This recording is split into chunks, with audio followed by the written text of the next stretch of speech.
नमस्कार दोस्तों, सर्वांग मोटिवेशन चैनल में आपका स्वागत है। दोस्तों, महाभारत में कुंती पुत्र कर्ण को अधिरथ और राधा ने पाला था। वह बालक गंगा में बहता हुआ एक किनारे से जा लगा।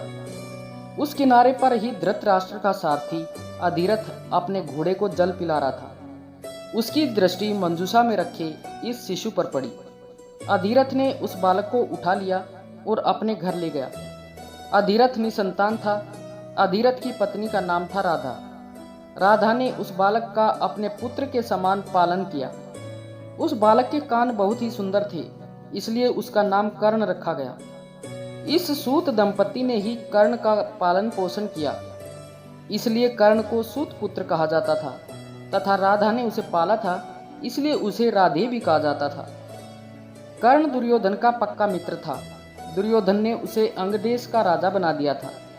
कर्ण यह नहीं जानता था कि उसकी असली माँ कौन है, परंतु उसे यह पता चल गया था कि उसके पिता सूर्यदेव हैं। बहुत समय तक कर्ण और दुर्योधन साथ रहे, परंतु भीष्म पितामह ने यह कभी नहीं बताया कि तुम कुंती पुत्र हो और पांडवों के भाई हो। भीष्म जानते थे कि कर्ण पांडवों का ही भाई है, लेकिन उन्होंने ये बात कौरव पक्ष से छिपा कर रखी। कर्ण का सत्य छिपाना भी महाभारत युद्ध का एक बड़ा कारण बना। यह बात भीष्म ने ही नहीं, श्री कृष्ण ने भी छिपा कर रखी। खुद कर्ण भी जब युद्ध तय हो गया तब जान पाया।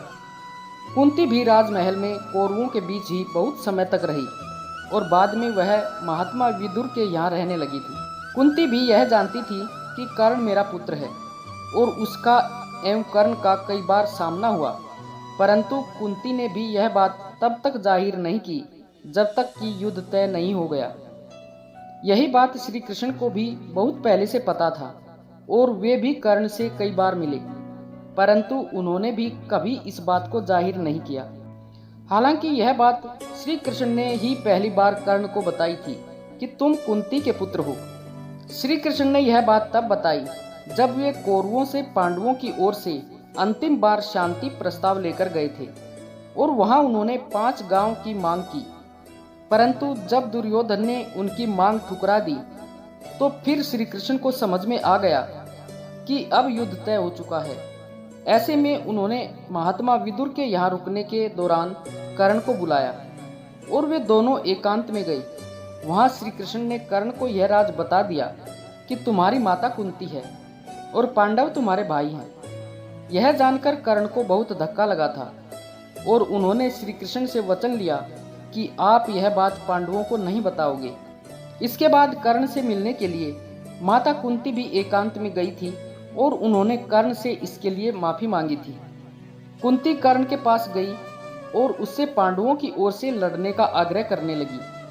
कर्ण को मालूम था कि कुंती मेरी माँ है।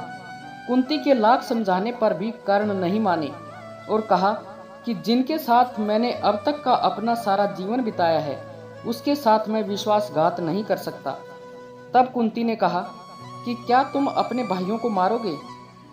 इस पर कर्ण ने बड़ी ही दुविधा की स्थिति में वचन दिया, माते, तुम जानती हो कि कर्ण के यहाँ याचक बनकर आया कोई भी खाली हाथ नहीं जाता। अतः मैं तुम्हें वचन देता हूँ कि अर्जुन को छोड़कर मैं अपने अन्य भाइयों पर शस्त्र नहीं उठाऊंगा। जब कर्ण का वध हो गया उसके बाद उसके दाह संस्कार के समय ही दुर्योधन को यह बात पता चली कि कर्ण कुंती पुत्र है। यह जानकर सभी हैरान रह गए थे। दोस्तों, आशा है कि आपको इस वीडियो से काफ़ी ज्ञान मिला होगा। कृपया कमेंट में अवश्य बताएं और अगर वीडियो अच्छी लगी हो तो वीडियो को लाइक व शेयर करें और चैनल को सब्सक्राइब करना ना भूलें। धन्यवाद।